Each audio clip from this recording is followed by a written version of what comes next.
Yes, hello, we are back again. Today, Monday, it's been 2 days have been off. So, weekends off. And today, I'm so excited to be here again with you guys. So, yes, as you can see the topic on the screen, we are going to dive into more of the studies and go a little bit into details this week because I noticed that, or not notice, your exam is coming closer. So, we need to start giving you tips, focus also on the exam. Of course, we are going to always touch few points here and there for people who want to become or people who are already agents if they are watching.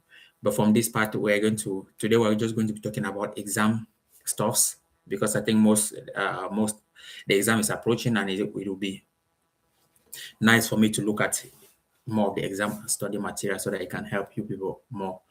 So again, if watching from somewhere or new, always leave your name and where you're watching from. But let's crack on. Yes, okay. So today we're going to be looking at Pass the FIFA Agent Exam episode 1. So I'm going to be doing these episodes so that it's more easier for you guys. Let's take for example episode 1, episode 2. I'm just going to be keeping the same title, uh, episode 1, but I'm just going to be changing just the episode. So for example, today if we're talking about FFAR, which is the the Football Agent Regulation, uh, you will understand that we are just focusing on that part. Then from the thumbnail, you're always going to see the part we're touching on. So if we're doing something like FIFA Clearinghouse, for me just to explain a little bit about the FIFA Clearinghouse so that you understand certain things there, then you're also going to see from the thumbnail that we're talking about FIFA Clearinghouse. So I'm just trying to be a little bit specific, yeah, so that most of you people, when you come across the video, you know where to read. If you are lacking in the FIFA Clearinghouse, or you can go there. If you're lacking in RSTP, you can go there. If you're lacking on which department more, then you can go there. So I will just be trying to pick it and do like that so that it's much easier for everyone. Okay, so in this episode, which is episode 1, we will be looking at key definitions used in the regulations for the FFAR, the objectives of transfer system, the scope of the FIFA Football Agent Regulation, the requirements of becoming a FIFA license agent, which is very important. It looks basic, but also very important. Rules governing football agent and contract transfer and representation agreement. So normally, if you're preparing for the exam, this will be quite good for you because at least you get to pick most of the ideas here, and if it can stay into your brain. As I always say, if it's very important, if we are studying this and you get, let's say, 5 questions correct out of this, then which means it's a great idea. Okay, Wolex watching from Lagos and America and USA. Okay, nice to hear that. So welcome watching from Lagos and America. So I hope you have fun joining the community. Any question, you're always free to ask, and don't hesitate if you need it. If you have anything, you can always type on the chat, then we can go through it so that I can answer it, and then most people also who are here can benefit from your question. Okay, good. But apart from that, let's just to continue from where I was speaking. So we'll look at rules governing football agent and contract agreements, everything. So you pick a few things here. So listen, and if you want to ask a question, but sometimes if you have time that you want to put something down there, you can put it down or put a note down. But I think that will not be necessary also because I try to explain a little bit, go deeper. My aim here with you people when I do these videos, apart from explaining to you people, but also I'm also refreshing my brain because also I use these things for these ideas to keep refreshing my brain when I'm on a deal or speaking to a sport director, speaking to a head of recruitment. So it's always nice to have these things always fresh on my brain. But anyways, so let's look at some. Let's go straight into it. As I said, we will be looking into the FFAR. So key definitions every agent should know. This will be looking at this. So a football agent, I think that's you're trying to become a football agent. So who is a football agent? And we'll say it's a natural person licensed by FIFA to perform football agent services. So if you're a football agent, this is a natural person licensed by FIFA. So thereby we mean you cannot, if you're not licensed, there are people who try to behave like that. Let's say they try to sell players to football club who don't have the license. But of course, if you're caught, then you're guilty of that. That's a different thing. But anyways, that's the definition of a licensed agent, and it's basic, but it, like most of the time, it also comes. And then football agent services, which is your job as a football agent, includes it includes negotiations, communication, communication or activities intended to conduct or conclude a transaction such as a transfer, employment contract, or contract information or modification. So in any ways, football agent services, if I want to make it in short term, is your job, what you're offering football agent services. So when you pass the license exam, your job as a football agent is to offer services to your client. Okay. And that brings me to the third one. So who is a client? A client, it can be a club, player, or a coach that are a member of an association or a single entity like that, or a single individual. Sorry, my eyes are a little bit. So that's a client. Let's take, for example, most people don't know that a client can be a coach. But I think most people don't know, but you have to also know that your client, you as an agent, you can also manage a coach as a client. So you have to know that a client doesn't just mean it's some that you're representing players. You don't just represent just players. You represent other people. You can represent also a coach, assistant coach, whatsoever. Like for example, most football coach, I think most people don't know that they have agents also. But well, if you don't know, then you have to know today that okay, you as an agent, you don't just sit there thinking of looking at players. So if you have an opportunity also when you have your license to work with a coach wherever country you are, that's also a big thing that you represent him. Yeah. Okay. But I think also because maybe there are not so many coaches like players, or coaches don't actually write players a lot. I mean, write agents a lot. That can you look for me a club and all those things. It's always common with players. That's why it's rare to always hear that agents representing coach. Actually, many people don't know that agents actually represent coaches. But yeah, a client also is your coach. So if you have a coach as a client, then that's good. That's one thing. Watching from Josh, watching from USA. Welcome, Josh. Amoya Ogali, watching from Lyon, France. Okay, welcome to you guys, everyone. Okay, nice to see you people here that you are back. Let's crack on and move forward. And just a quick question. I think all of you, you all are writing the exam. I'm sure, I'm quite sure. If I'm not mistaken, you all are all writing the exam between the 28, 29, and 30th. I think so. Okay, so what's a representation agreement? So that's actually a representation agreement. It's a written document that binds you and your client, the agent and the client. So a representation agreement also maximum duration is 2 years. 2 years. So renewal, non-renewal. Let's say it's non-automatic renewal. Normally, before in the agency, or what people see do in the agency, because there's a lot of tricky things in the agency. The people that, let's take for example, the agents who don't have, let me say, license, because normally when you are licensed, you're more scared because you don't want to lose your license because you have worked for it a lot. But most people who don't have license, who are trying to be like agents, what they do is, because they don't know the rules, they can speak to someone, come up with a document like a representation agreement, and make something like 3 years, 4 years, 5 years. Excuse me. But normally, according to rules, FIFA rules and regulation, when you have a representation agreement, or let me say, let's give an example. When you pass your exam and you start to represent players, there will be a document you can get from your FA. That if you write your FA, yeah, your FA is your football association.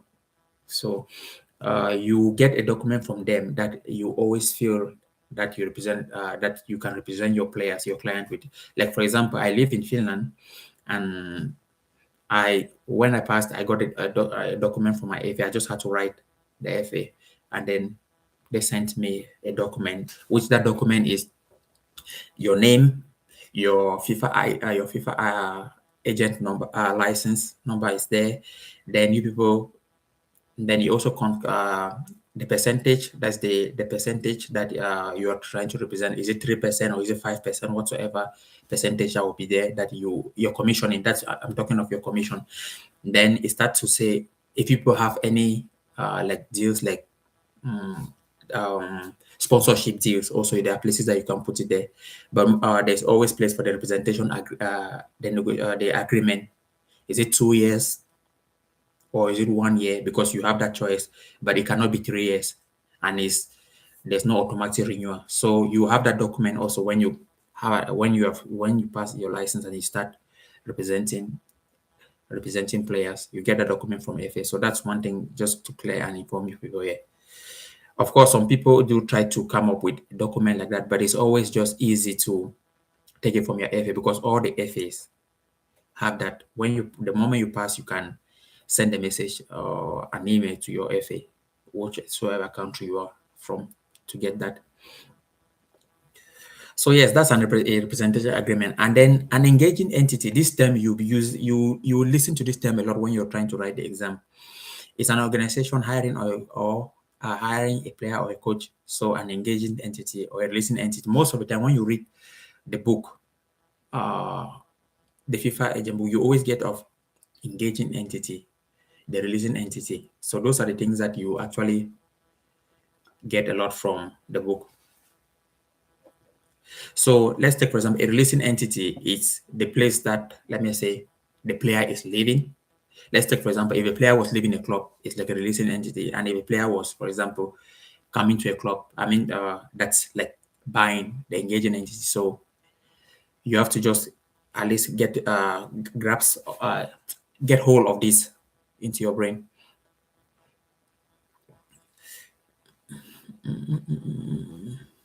Let's see. So let's look at now some objectives of the football transfer system. So normally, before you see FIFA try to before the industry, let's take for example, before the industry was regulated or before we started having this written exam.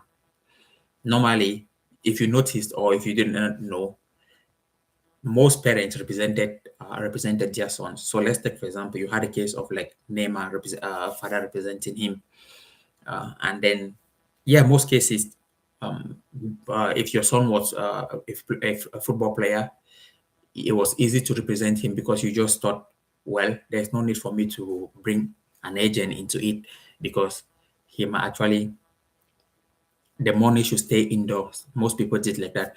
But also what you lose also is that you lose also the negotiation skills of an agent, someone who knows how to negotiate, because normally the big clubs, when they see actually someone, when they see that they might be speaking to someone who is not really I don't want to use the word educator, who is not really versed in that field. Of course, you don't know like how to structure the bonuses, how to negotiate certain things, commissioning percentages when it comes to all those things. If your player is performing, how to get the best out of, uh, to get the best version, the best income out of the club where he's playing. So normally parents used to manage their players, but at one point in time, they also realize that they lose a lot of money. So most of the time they said, okay, I'm a parent, but I still need to bring an agent into this because I want my son to be getting the required finances he needs. So, but now it's not even the case anymore. Now, no parents can represent any player anymore or the son. Now it's just agents representing people. And there's also this thing I just wanted to bring here, that there's a lot of people talking about like, I was just reading, is it scams and everything? But one thing that I always advise people, especially on Instagram, is that now the license, to know who is an agent or not, who is an agent or not an agent, is quite easy because FIFA on the FIFA platform, I don't know if people know, there's always where you can check who is a licensed agent, who is not a licensed agent. For example, if I give my licensed agent number, you just need to go open the FIFA platform, and where it requires you type my number, and you see my name, everything, if I'm active, not active. So those things are clear, that it's quite easy now to dictate who is a licensed agent and who is not a licensed agent. But of course, there are a lot of people, because the exam is very hard, there are a lot of people who see bad, who say they are licensed agent, but which they are not. But because many people don't know how to tell, don't know how you can find out if someone is a licensed agent or not. Okay, but let's move forward. Objectives of FIFA, of the objectives of football transfer system. So I said the industry was regulated. Why was the industry regulated? To protect contractual stability between players and clubs. So also encourage to develop training young players, promote solidarity between elite and grassroots football, protect minors to involving in transfers. Because we know that is quite FIFA is very strict also on that, on minor, because a lot of minor these days, we often hear the stories of people traveling maybe from different continents and being abandoned in different places. So without being abandoned, without having any contract, and the agent who brought the person there had probably taken money on all those things. So these are the reasons that the industry had to be regulated, and also to maintain competitive balance between clubs, ensure that integrity in football is right. So these things we're just talking here, these are like basic ideas that you need to have a little bit of idea on this. Then it makes it more easier for you when you're writing the exam, that you have a little bit of uh, the common knowledge about these things. So why did FIFA regulate the agency? As I said, the regulation of the aim. What was the aim? To raise professional and ethical standard. As I said first before, parents were managing their sons, and that was not good. If a parent is managing their son, I don't think that's actually a better. It cannot be professional, because you don't expect to get a level of professionalism if your parent is managing you and he hasn't gone through a certain level of education. So that was one of the things that FIFA looked at. Okay, we need to regulate this to raise professional standards. So, and also to maintain that also there's a lot of quality in what people are doing, and also to limit conflict of interest. Because before, I think most of you people, if you know the case of Mascherano, who was a player, and Tevez, who played in West Ham, who played for West Ham. So they there was this thing also before 2015, that FIFA had to stop this interest. So players who were playing, let's take for example South America or other continents, most players, but most of the time was always South America, Africans, and other continents. So you can have a player who is very good, and before that player wants to move in Europe, and someone with some finance can bring a paper and say, okay, sign here, I'll be your sponsor. Just the basic name like that, sign here, I'll be your sponsor. And when the player signs, actually what happens is, when the player signs, now when you have a contract with a club and you're about to be sold, that person is like a third party. Then now he influences every decision. So because he has a contract with you, he can also have a right to say, no, you're not moving to this club, you're not moving to this club.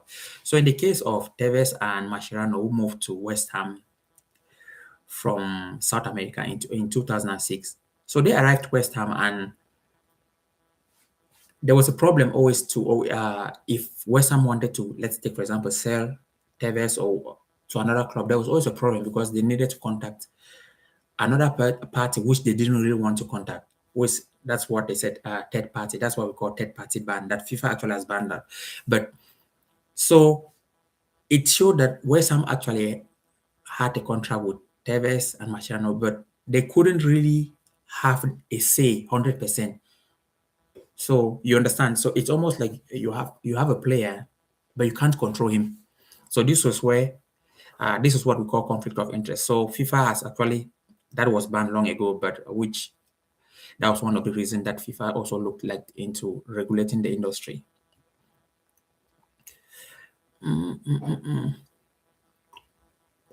One of the reasons also was to improve transparency in football, protect inexperienced players, prevent abusive and speculative practices. So those were the things that the agency had to be regulated for.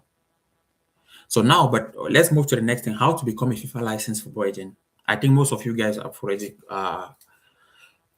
maybe gone through this, but it's always nice to touch on these kind of things so that at least you should just keep refreshing your brain. Of course, to become a licensed agent, you have to submit your license application through the FIFA platform. I think most of you here have done it already all, and you're waiting to write the exam on 28th, 29th, and 30th. Yeah, and rather unfortunate this year, the exam is just once. It's not more twice. As I said, I wrote in 2024, and the time we wrote, they were just where you could write, let's say in June. What was it? You could write in is it May? You could write in May and November. So they had 2 sessions, but now it's not. It doesn't exist anymore. It's just once, and it started just last year. So I always say, normally when you're writing this year now, you need to work hard a little bit more because you don't have. Imagine if you don't make it this year, then you have to. Excuse me. You have to make it after another year, and with the experience I've seen is the exam each year is not always a guarantee whether you pass this. That if you pass this year, it's always to just focus and work hard, because the way the exam is set, I think you all know that there are a lot of questions that the computer just makes and send each question. So this year you might be writing and you have questions who are not so lengthy. Next year you want to write, no matter how you prepare, you have a lot of questions who are lengthy. What I mean lengthy is you can take like probably a minute to read a question, and that's one of the trickiest things about the exam is you read the question, you can read the question twice and you don't understand. So it's very important that you start familiarizing yourself with the question so that you have an idea of what the questions can look like on exam day. The questions what I also discovered when I was writing is the question on the mock platform. I used to I used to take like 20 to 25 minutes to answer all those questions, complete. But when I arrived on exam day, I discovered that the questions I had were more lengthy. So you need to read the question to interpret them. So that's what I would say. Sometimes you need to take, not sometimes, most of the time, the best way also to prepare is after you read the materials. What you can do is you sit, and let's say you can sit on your laptop just like the way I'm sitting talking to you people, and then you're preparing for the exam. Once you're preparing for the exam, try to use the time format. Let's take, for example, if you have 20 questions, answer those questions using the time format that you have to try to answer. If you finish early, then that's very good. You keep repeating that. Don't just try to use a time format. So let's take and try to answer all the questions and then go through and see how it is, whether how you do or how you perform. And then you keep practicing that, because of course you will notice that each time you start the exam, the questions will be changed. And the more you keep practicing those questions, I know a few of those questions are going to come, but you just need to keep practicing so that you get familiarity. Start to be familiar with how the question is being given on the exam day. That helps a lot, because that's how you are trying to learn to cope with pressure situation. Because one thing with the exam is when the exam starts, you have a little bit of anxiety, because I think maybe people get worried thinking, oh, I just have 1 hour, and if you make a mistake with that 1 hour, it's another year. It's 1 year before you come again. So that's why it's just good to have a structure and prepare hard, so that at least you can make it once. And a little bit of story about this: when I was writing the exam, actually, there's this. So I was because when I wrote, we had to move. I had to go to Helsinki. Helsinki is the capital of Finland, so I had to move to Helsinki, travel there, spend the night. I have a friend there. I sat there. We discussed. We were speaking. And then the morning around, I had to prepare. Then at 1 p.m., because I was writing 1 p.m. finish time. So went to that hall, sat there. I went at I think 20 minutes earlier, because I always wanted to just be prepared. I had prepared, so I just wanted to be focused on writing the exam, because I was already thinking of after the license what I'll be doing. So I had already a plan. So when I arrived at the exam, so there's this man who walked in, then the invigilator, it was almost like a friend to the invigilator because we were writing at the center then. So out of sudden, I saw him sat that he wants to take the exam. Then after, then he said, he just made a statement. He said, "Oh my God, I can't believe I've been here. I've been here. I've been writing this for 7 times." And I was like, "Oh my God, 7 times." So, so you can imagine if someone has been writing that long. So I said, okay, it's not easy, but anyways, just to show how the exam is that normally when you're writing the exam, if you're not focused, you might come again and write the exam easily. The friends I wrote with them into 2024, the friends I wrote with them 2024.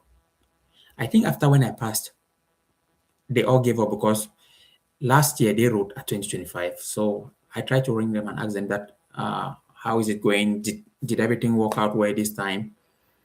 They said no. And then from the language I heard from them was almost like, well, I think I will, that exam is too difficult. It's not for me. I will try to look for something to do. But what also I have to say is that when we're preparing, what I was telling them is that, okay, let's try to work out and do this thing and pass this thing for once. But it was almost like, for them, it was almost like, well, because it's multiple choice, I could turn up and just do some guesswork, and it might work, it might not work. So, and today it's different because they are trying to change profession because they cannot get the license. And one thing also I noticed is that someone might tell you, well, don't write the exam. I mean, write the exam, right? Don't, if you don't write, if I pass, we're going to work together. But the moment that person passes, because his brain is thinking that he wants to focus to get the right people to work with, if you're not careful, that person will not even want to work with you.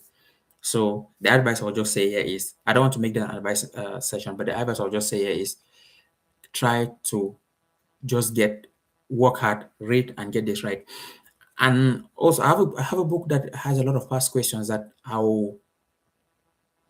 okay, I cannot bring it here, but I will try to get you people knowing, doing some past questions a lot. Also, I think it will help you guys mostly also. Let's see, but let's continue again from what we're saying.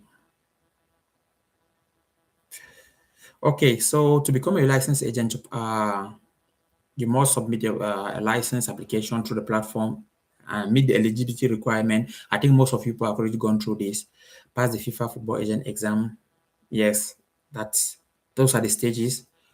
Then you have to pay the annual fee, the annual license fee. When you pass the exam, you have to pay the annual license fee.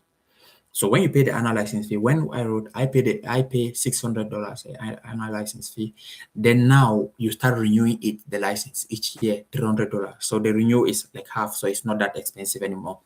So you renew half, your renew becomes half of it. So you do it yearly. So which is affordable, I think, for someone. If you have, let's say, if you have a single player, you can manage with that.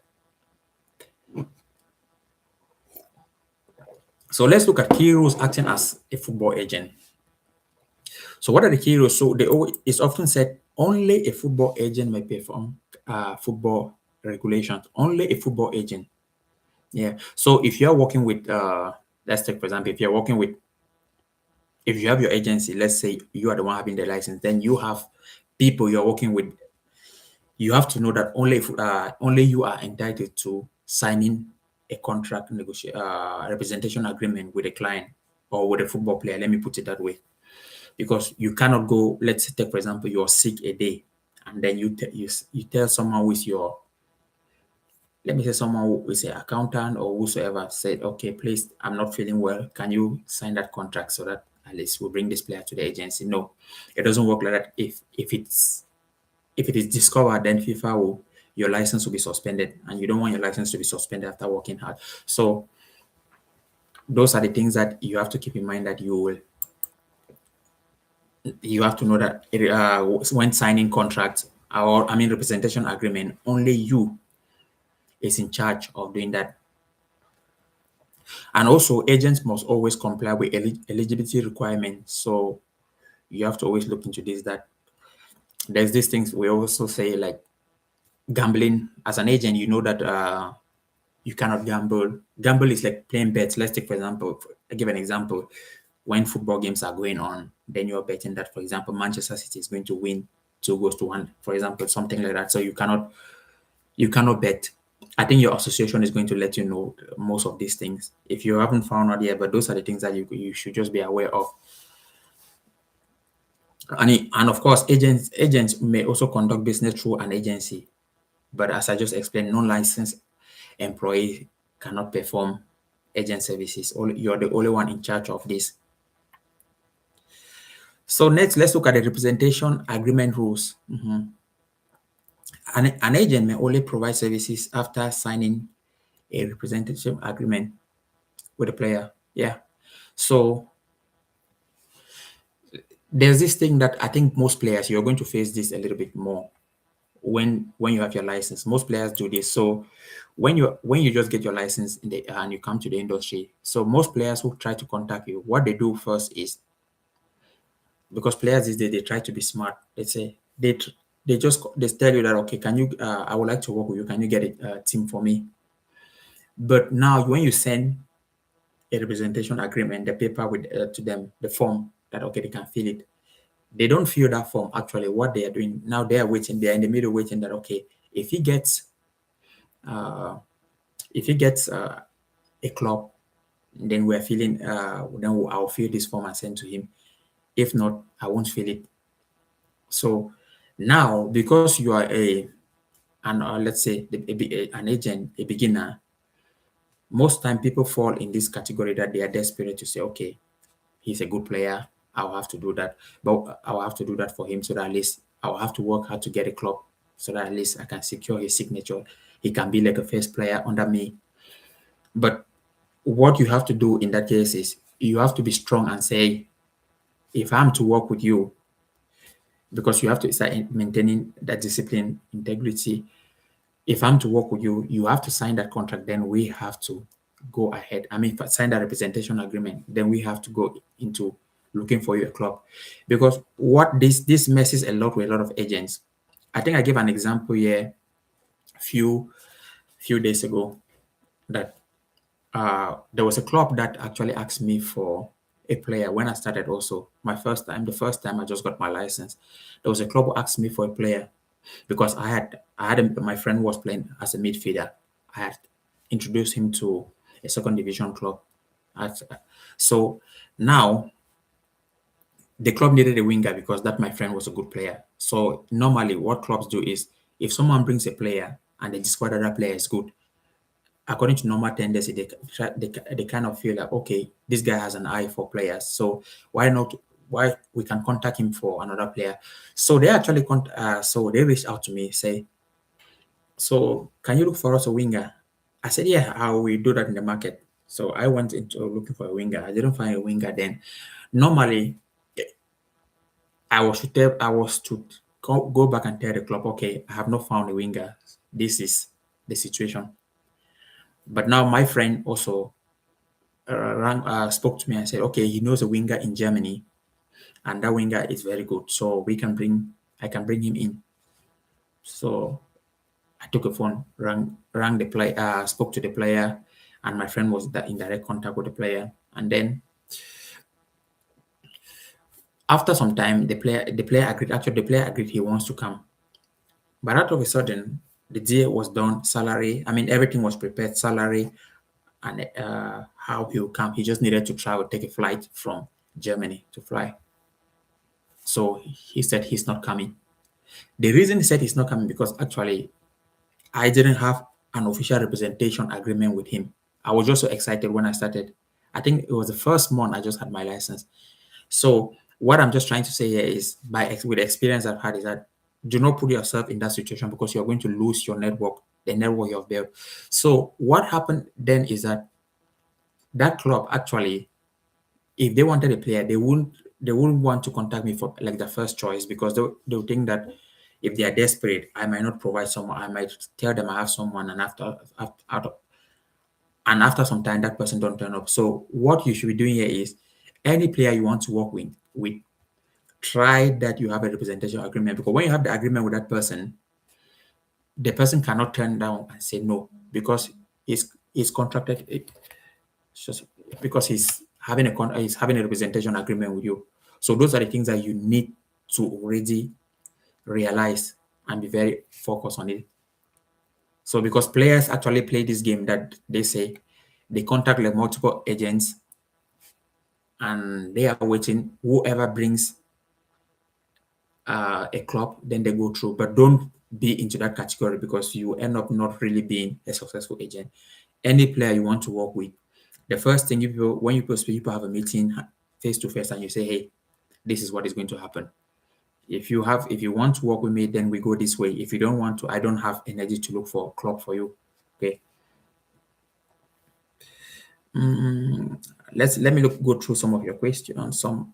I can't hear you. You can't hear me. Okay. It's my voice. Are you forgetting? If you can't hear me, let's see.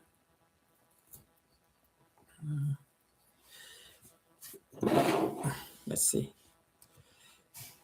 Can you hear me now? Can someone type on the chat if you can hear me? Let me know. Okay, good.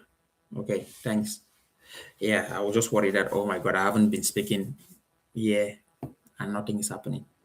And okay, question. Can I represent my son if I get my license? Yeah, for sure. You can represent your son. The only thing holding that they say parents don't represent represent their son is when you don't have a license.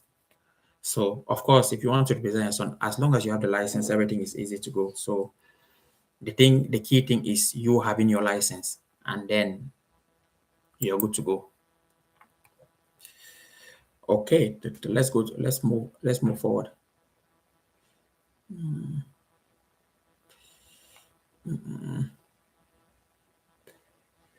Where were we? Let's see. Okay, only a licensed football agent may approach a potential client. Okay, this is big. This one, only a licensed football agent may approach a potential client.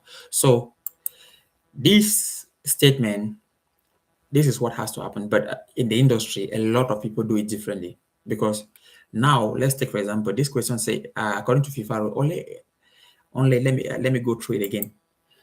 Only a licensed football agent may approach a potential client. So what this is saying, that only a licensed agent may approach, let's say, a football player. Let's give it that way. But now in the industry, agents have their scouts that they go to scout player for them.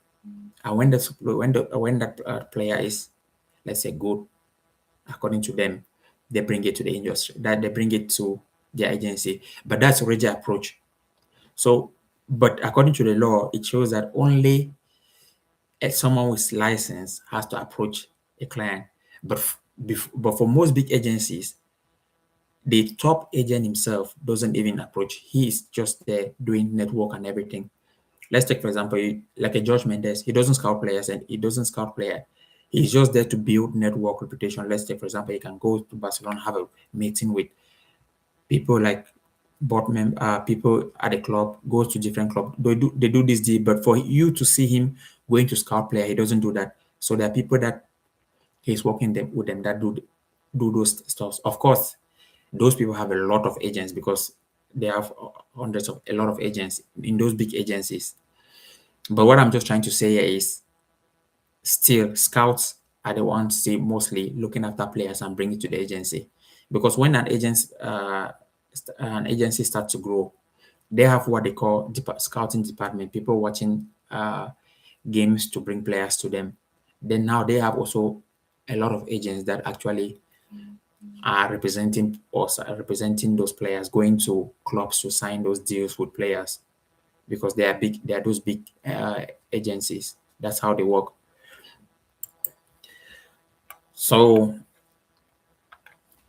in all, what I'm just trying to say, yes, this on paper looks okay, but actually, most of the time, this doesn't actually, most of the time, you don't actually see this happening in the agency. What is this? Let's see. Okay, let's so let's look. A representation agreement with players cannot exceed 2 years. I think we spoke about this already. Yeah, cannot exceed 2 years. And automatic renewal are non-existent. You only renew after after the representation agreement is done. Then you people sit down to have a conversation. The reason this is because before agents try to FIFA is doing this because before agents try to, let's say, hook players in a way that they can be close, they can give them an agreement, and then just give them, let's say, 3 4 years agreements, then they end up just being tied. Then the players try to move. You say, no, you have an agreement with me, you cannot move, wait, let the contract expire. So now it's a little bit shorter, like 2 years, and there's no automatic renewal. If the player is happy with the job you have been doing with him or her, then then you can move forward again. And also, there's always only one representation agreement can exist between an agent and an individual at a time. So you cannot have multiple representation agreement. You have to have just one at a time.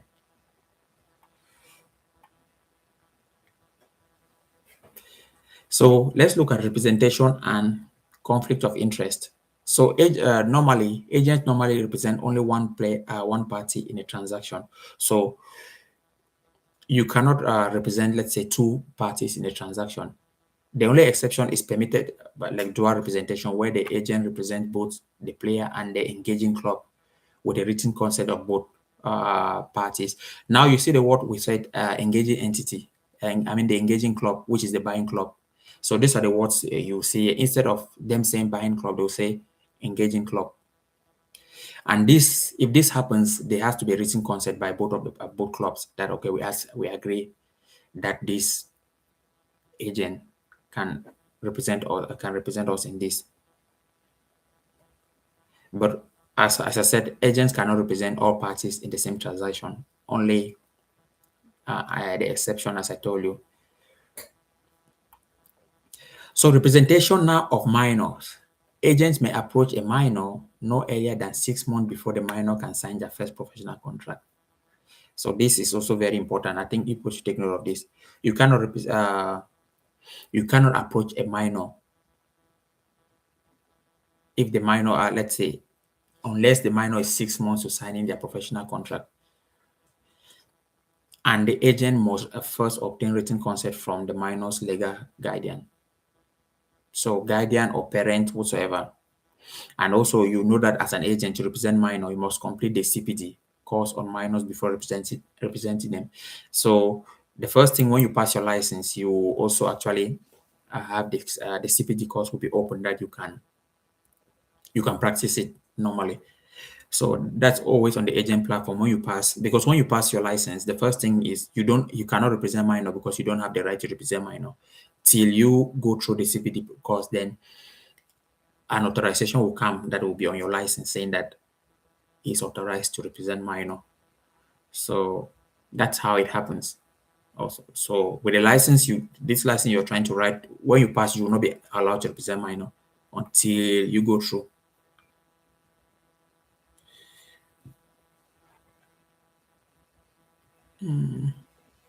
Okay, I thought someone wrote something.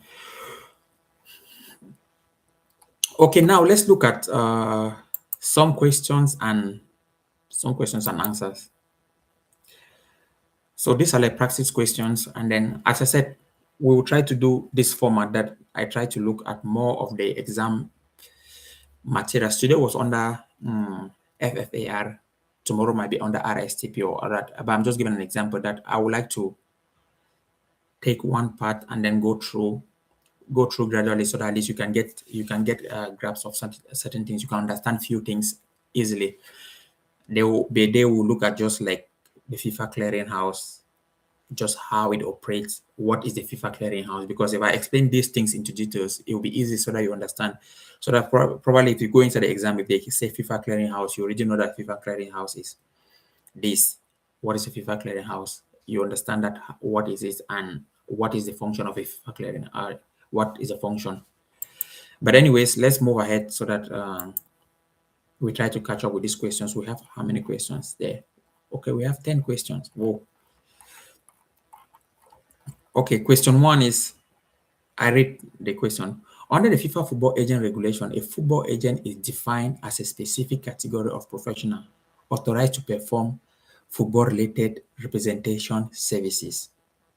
Okay, which of the following statements best describe who may legally perform football agent services under the under the FIFA Football Agent Regulation? So, A, any sport consultant authorized by a club. Well, that's not correct. That's wrong. B, any intermediary registered with a national association. That is not also correct. That's wrong. C, a natural person licensed by FIFA to perform agent services. Yes, that is it. That's correct. And D, any individual working with a sport management company. So the answer here is C. A natural person licensed by FIFA to perform football agent services. That's it. So this is under like the FIFA Football Agent Regulation. This department. So if you want to go through this, you can also read these things under the FIFA Football Agent Regulation, the study materials. So let's look at question 2. Is the FIFA Football Agent Regulation define the concept of football agent services in order to clarify the activities that fall under the agent's professional responsibilities? Which of the following options correctly describes what activities may be considered football agent services? So I repeat, which of the following? So you see now, just to stop here,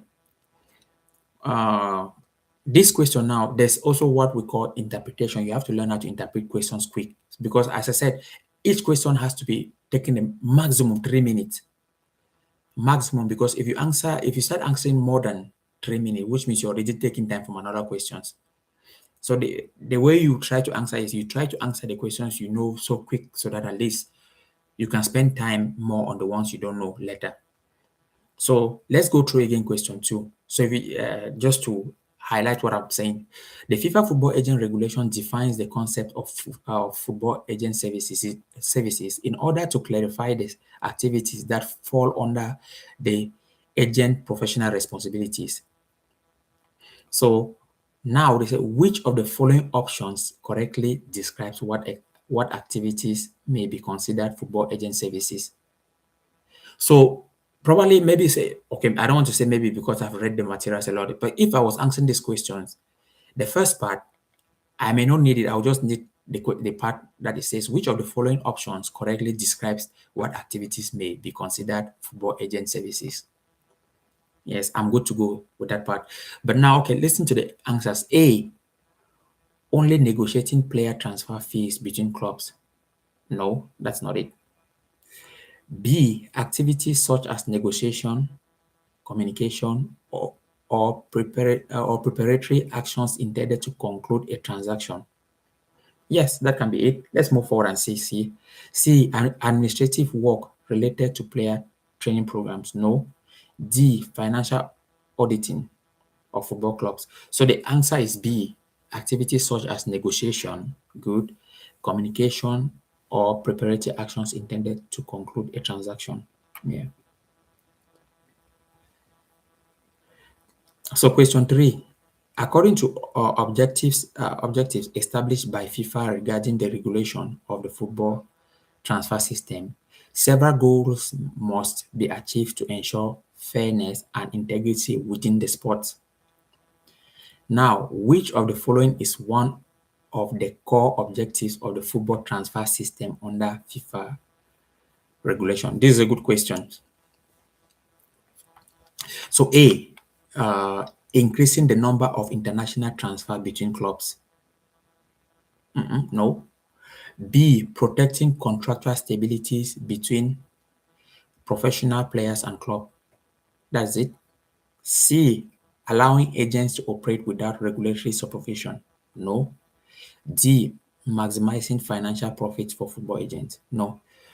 So if you understand the question well, the question was saying which of the following is one of the core objectives of the football transfer system under FIFA regulation. So you understand if you have been reading also reading the objective, you understand that protecting contractual stabilities between professional players and club is one of them. So this question is a good question that shows this how the exam most of the exam questions comes in this method that they will give you something like this, then they try to ask you. So that was a perfect question.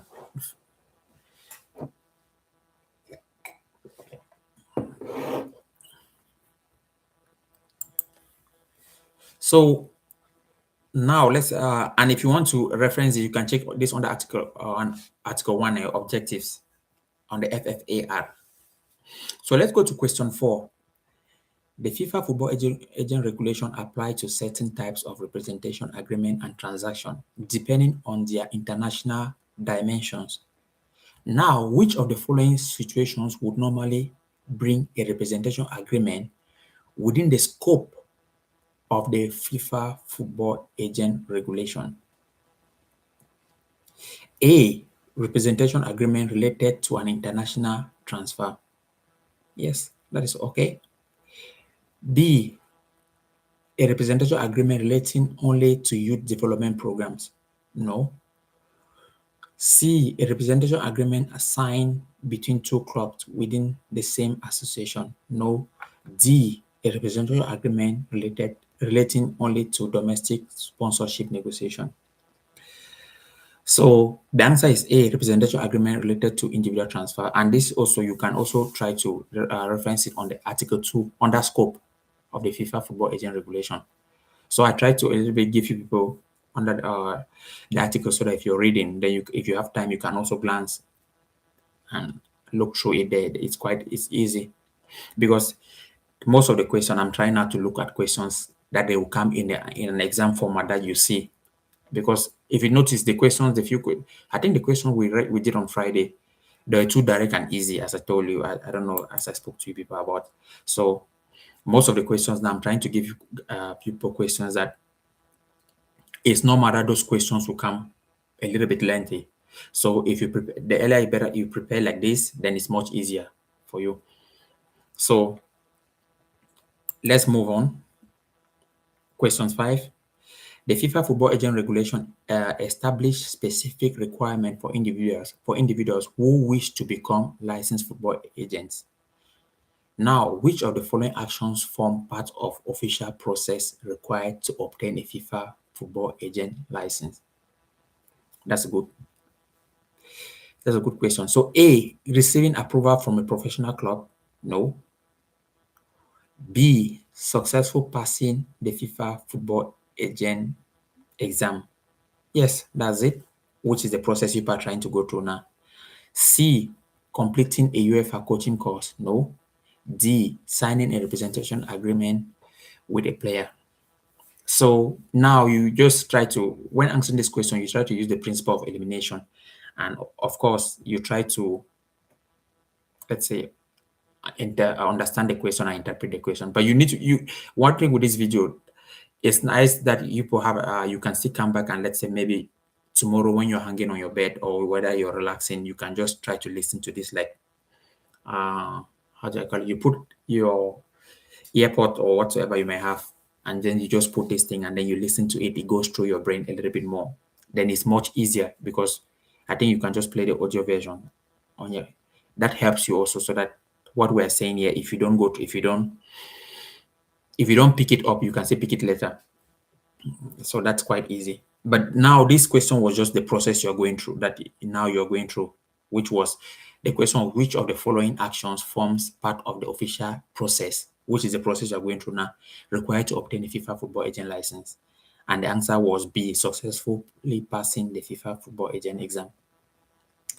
So Question 6, according to the FIFA Football Agent Regulation, eligibility requirement must be satisfied by an applicant before they are allowed to sit an agent exam. Yes. Which of the following circumstances will normally make an applicant ineligible to become a FIFA football agent? This is also a good question. A, having previous experience working in football academy. No, that's not it. B, being previously convicted of crimes such as corruption, fraud, or match manipulation. Yes, that's it. B is correct. C, having studied sport management at university. No. D, having represented amateur athletes in other sports. No. So the answer here is B. And let me go through again, because question 6 is also very nice question. Which of the following circumstances will normally make an applicant, which you are an applicant, ineligible to become a FIFA football agent? The answer was B, which was being previously convicted of crimes such as corruption, fraud, or match manipulation. So that's it. And if you are going through the study materials that you want to check this under Article 5 of eligibility requirement, that's it. You can check it there. So now question 7. The FIFA Football Agent Regulations specify that certain formal conditions must be satisfied before a football agent can legally provide services to a client. Okay, I hope you've understood that. So, and then say which of the following statements correctly describe the requirement for providing football agent services? A, a football agent may begin negotiations before signing an agreement. No, that's not correct. B, a football agent must sign a written representation agreement before providing services. Yes, you must do that. C, a football agent must obtain approval from the league competition. No. D, a football agent may operate without written agreement if the client consents verbally. No. So the answer is B. A football agent must sign a written representation agreement before providing services. And the agreement is the form I was telling you about, that when you have your license, you're going to ask that agreement form from your FA, and they will provide you that form that you can use, fill your number. I mean, you can fill your own information and then send also to the person, because it's a form that it's a PDF, but also digital, that the person can fill also online. He has that way, the method of the form, that the person can also fill his name, everything online, and send back to you. Then you upload. Then after that, you upload it to the platform. That's how it goes. After the person fills it, you upload it to the platform. Then now that person is like, or you might not upload to the platform, but you need to have that document that shows that you represent this client. That's the first thing, that you have a representation. Then you can start carrying on the services to represent the player, to start looking for him a club. Yeah, excuse me. So that's it. Okay, let's move to question 8. Under the FIFA Football Agent Regulations, representation agreement between football agent and individual players or coaches must comply with specific duration limits. Which of the following statement accurately reflects the rules regarding the duration of such agreements? Okay, I think we spoke about this already. A representation agreement may last up to 5 years. That's wrong.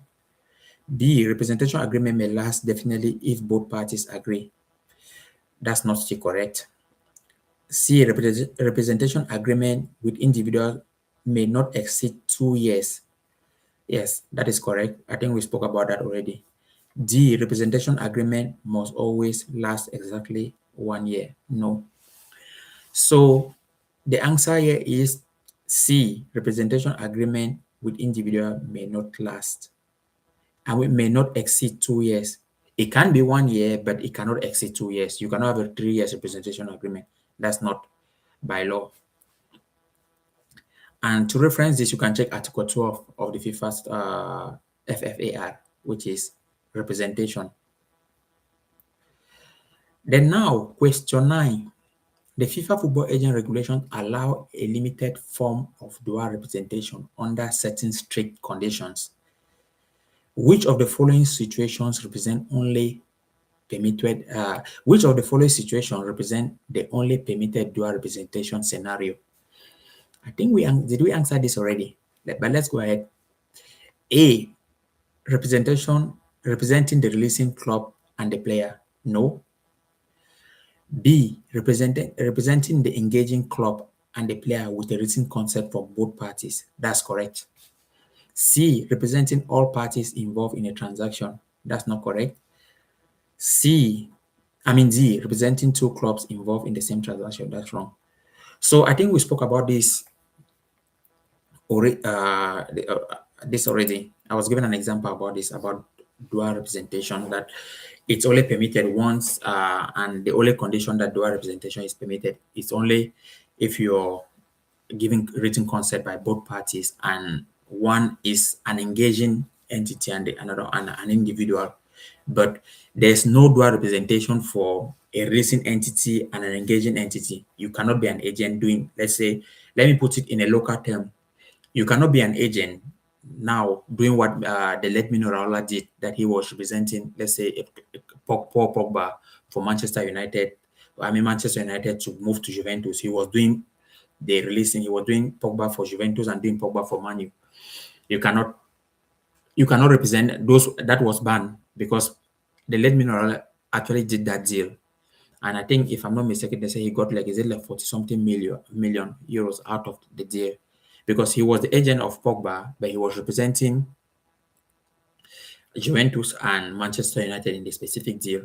So that's why FIFA always looks at it like that. There's always you must have an interest.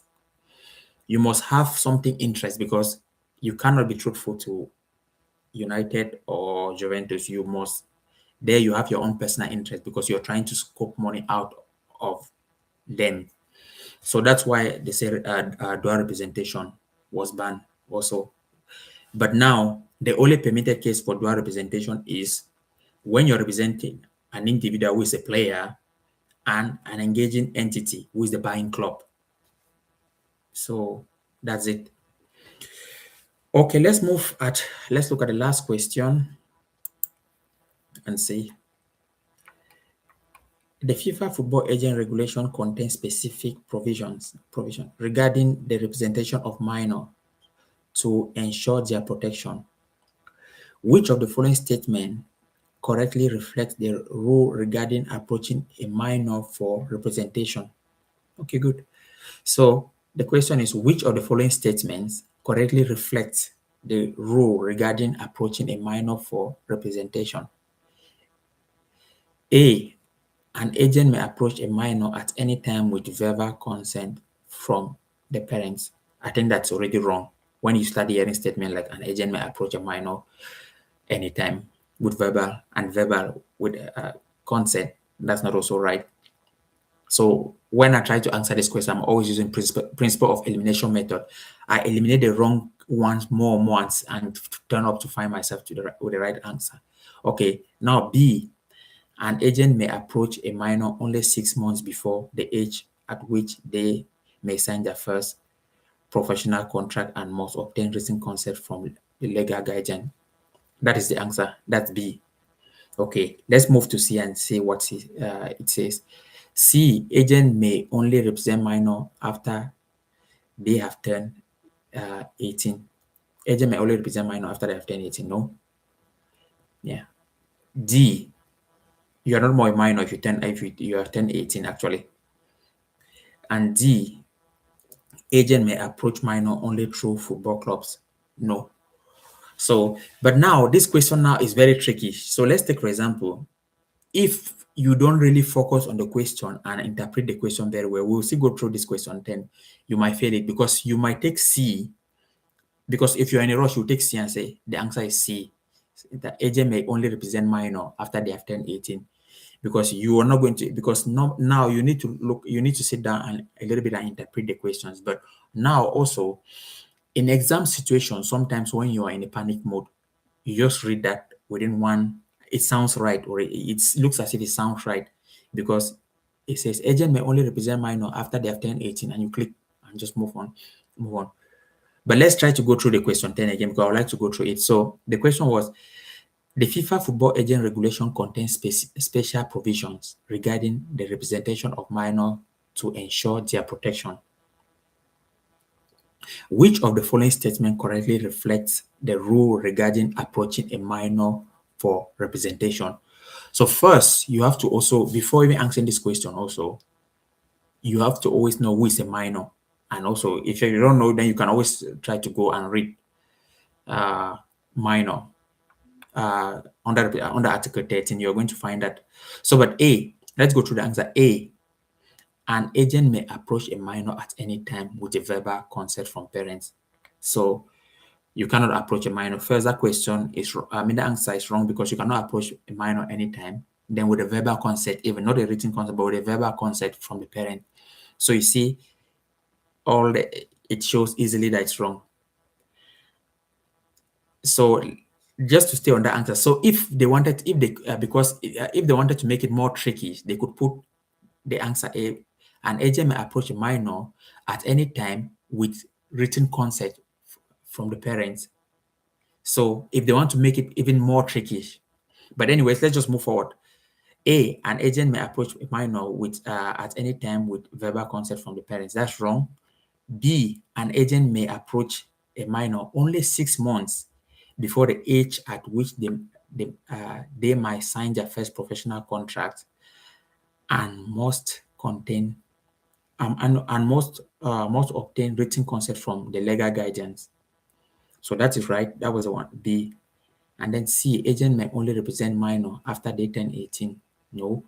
And D, agent may approach minor only through football clubs. Wrong. So the answer here is B. But also in this case of C, they say agent may only represent minor after they turn 18. No. First of all, according to FIFA rules, representation matters a lot. In Europe, people sign professional contracts at 16 years. You can be 16 and sign a professional contract, but that's why these things also, the rules and regulation, it's also good. It's good to always read and learn certain things. Like if a player comes from Africa, and let's say before he leaves Africa, he leaves only when he has turned 18 to sign his professional contract. And you have it with the case of, let's take, for example, I'll give a good example. When Real Madrid signs these Brazilian players, because they sign Vinicius Junior and other people, when they sign them, if you notice, those guys are already playing professionals at their countries. But what they do is they sign that player and still loan that player to the club there. So when that player now plays there, he might be 17 or 16 or whatsoever age.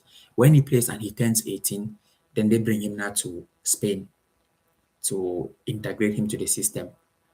But that's a way clubs use now to protect themselves from being banned, because before, I don't know if people know of the story of Kobo. Kobo, he used to be a young player that I think is from Japan, and that used to play from, came very young age, Barcelona had to face some financial difficulties based on signing that player.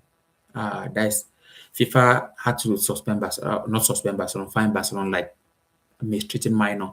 Because I think he came, I don't really know this story completely, but you can read about that a little bit. He came quite young to Spain, to Barcelona, and FIFA discovered that there was something happening under that he didn't have to be there. So Barcelona had to be fined by FIFA in that case. So I think it's even a case that, but I don't know if they had the transfer ban. But yes, just to give you an example, if you mess up with that, then those are the things that can happen. So same like South America, same also like Africa. If when a player is 18, he cannot, he has to turn 18, then moving to Europe to start playing. But whereas when someone is 16 years, yeah, you can't sign your professional contract. So the rules are totally different. It depends the continent that you come from. But players here sign their first professional contract when they are 16 already and they are playing. So it's always about like trying to read the rules, try to understand what is happening, and then so that you are always ahead of time. Because the thing with the rules is the FIFA keeps changing, not FIFA changing, but keep updating the rules Each time they try to make amendment, try to update a lot of things. So that's why we call this CPD program. That you, or when you pass your license, like each year, we license agent, we go through this program also, CPD program. We go through it every year of the platform. You have 40, is it 20 to 40 credits that you have to do regularly each year. So like I have to do 20 to 40 credit each time on the platform just to study certain things about the rules and regulation. So that's how FIFA tries to keep some agents with informed with the rules and regulations. You know that okay, this is what is happening in the industry. You don't just pass your exam and just abandon studying. So they try to do that to update agents regularly, so that when they're representing players or clients, then they always know what they're doing, because the most difficult thing is you representing a player and having no idea of what is happening. You cannot, because with minor, you have to be very careful. You have to learn how safeguard matters and all those things. We haven't actually even spoken about safeguard, but I think safeguard of minor, I think also we'll touch on that in future, because FIFA is always very keen on that safeguard on minor. I think it's also a very large topic in the study materials. Okay, I think that was end of all the questions that we had. So we will do episode 2 tomorrow. We can look at, I don't know, but let's just we'll find something that we can do also. It might be service fee, commissioning, uh, whatsoever. But we'll continue so that at least to make something a smooth transition to this topic, so that's more easy for you people to follow. Okay. Any questions? If not, then time to go. So, is there anything people want to ask? You can let me know. I can refresh my brain a little bit, then we can look into that. So that was saying that it's more of me focusing on trying to give people materials on the exam more, not how to, let me say, not already, because I think like the last few days I've been talking about topics that is already about you're already an agent. Of course, I'm still going to talk about those topics because it's important if you have ideas of those stuffs. But now also I'm trying to the studies that I'll be doing regularly here will be more also of preparing you to the exam, because you have today is the 9th, and then you're writing on the 28th of April. So it's getting closer now that we just need to look into more of this kind of materials to help you. Yeah. And also for the past as just to say, for most of you people preparing, just spend it's not too much if you spend even it's 2 hours a day preparing. If you just do just 2 hours a day, because if you calculate, if you do 2 hours, if you do us 2 hours from now till 28th of April, that's much. If you just do just 2 hours, read some few things, answer, do past questions. Yeah, do past questions. And then it'll be easy, because then when we are studying the course, which is for those who will be joining, it will be much easier. You'll find it very easier for you, because the course, as I said, I'm just trying to do something, a structured course that will take you from point A to point as quick as possible for to be able to cover the book, that material. Because we're trying in the course, we're trying to touch the necessary parts. As I told you, we'll be going. It will be a fast tempo course, but at least most of the time, I think the way it's structured, most of people will understand a lot of the things if you have been reading a little bit.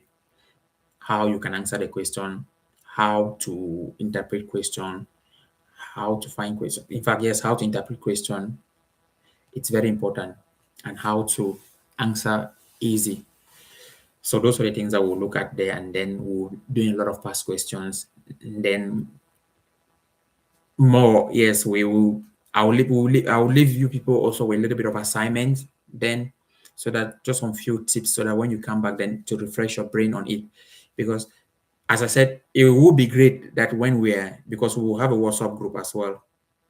It would be great that when you pass the exam, because for me it's also nice that I see that you pass. Same like the guys waited last year when they pass. It's also more nice. It's nice to feel that you can give some, you teach people and then they pass. So when I'm doing the exam, it's also a positive thing for me that you pass the exam because it's more great. It's great. And then after passing the exam, there's another transition. That's why I hope you pass the exam. That it helps that we can go to the next phase, which is within that, not more teaching the exam, not teaching how to pass the exam, because that time you have passed the exam, it will be only up after some months that we start doing that again. But it will be another phase that I would like to transition you from, because when you pass the exam, you have now this stage where it's like, okay, I passed the exam. How do I actually speak to sporting directors? That's the big thing. How do I actually get my? I don't think getting players. Yes, you will get players, but there's a way you have to do that, because as I said, there are people in this industry that have stayed is it 10, 9, 10, 9, 5, whatsoever age they have. But it doesn't also guarantee success if you don't know how to network. Yeah.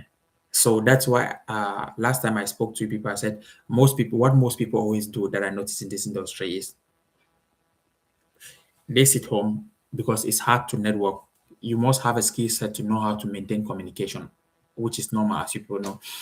So what most people do is they just sit and just write emails. They can go to the club websites and find the contacts of a lot of sporting directors, head of recruitment, and just write email, send the highlight link of their player. If the person replies, he replies. If he doesn't reply, he doesn't reply.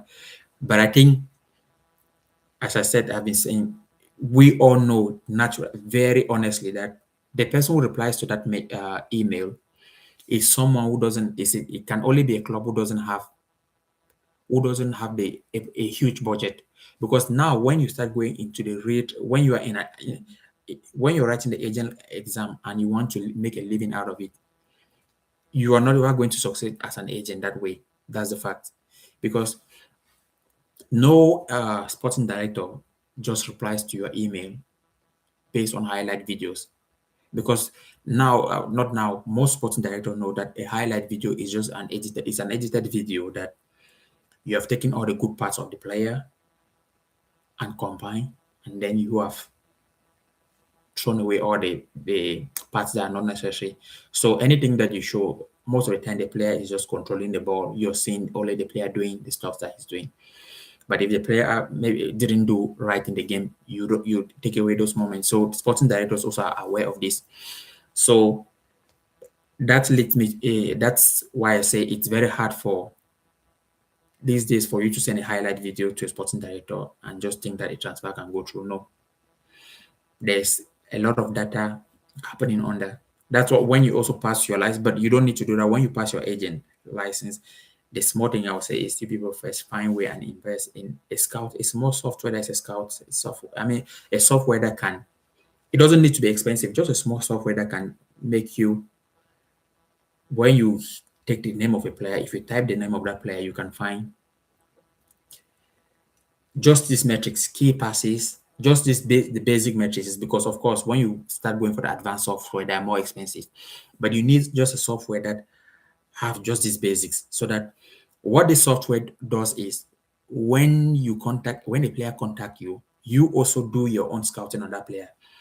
When the person sends, you don't need his highlight video actually. He just sends you his name and you type it on that software, and then you see all his key metrics, everything he starts.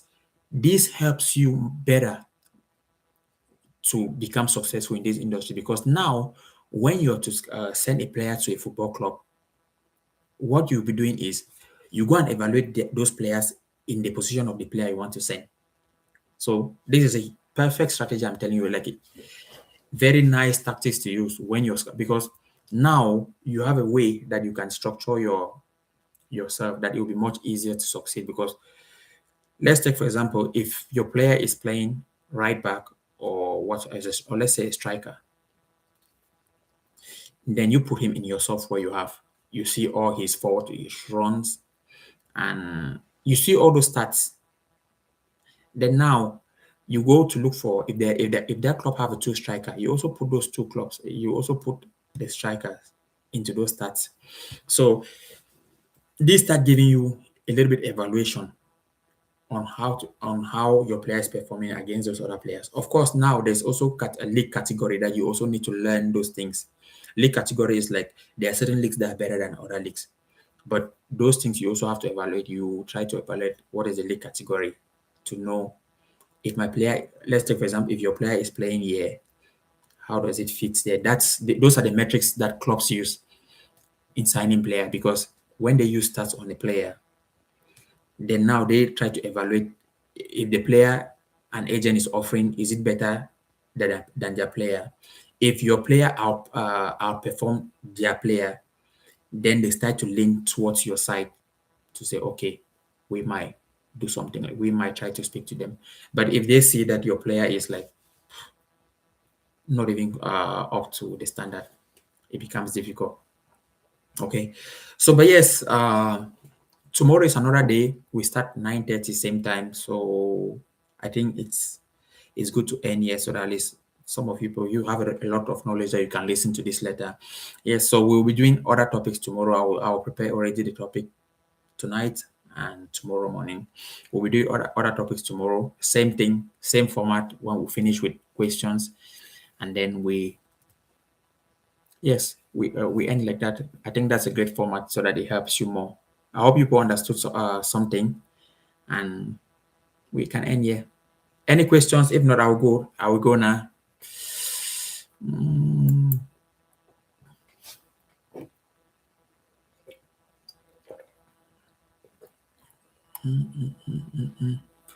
Okay, I think that's it. So thanks a lot for watching, and see you again. It was nice to see people in numbers.